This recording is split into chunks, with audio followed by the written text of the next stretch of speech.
কেউ দীর্ঘদিন রাজনীতি করেনি, অথবা আওয়ামী লীগের আমলেও যারা হয়তো একসময় আওয়ামী লীগ করতেন, কিন্তু আওয়ামী লীগের এই দুঃশাসন, আওয়ামী লীগের বর্বরচিত কর্মকাণ্ড, লুটপাট, টাকা পাচার এটাকে পছন্দ করেনি, নিজেরও করেনি।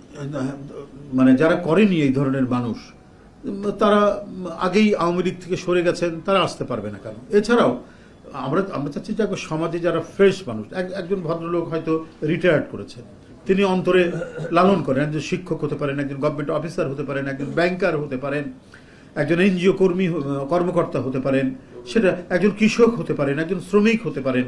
এরা এখানে এই ক্ষেত্রে কোনো ক্রাইটেরিয়া নাই তিনি আমাদের যে আদর্শ সেটা বিশ্বাস করেন কিনা।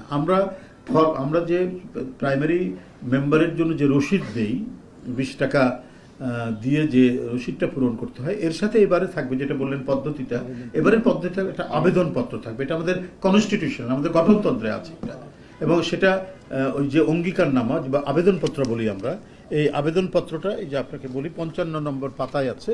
আমরা এবারে যারা প্রাইমারি মেম্বার হবেন, প্রাথমিক সদস্য যারা হবেন, তাদেরকে এই ফর্মটা পূরণ করতে হবে। এই ফর্মটা পূরণ করে তারা রসিদ নিয়ে তারা যাবেন আর কি।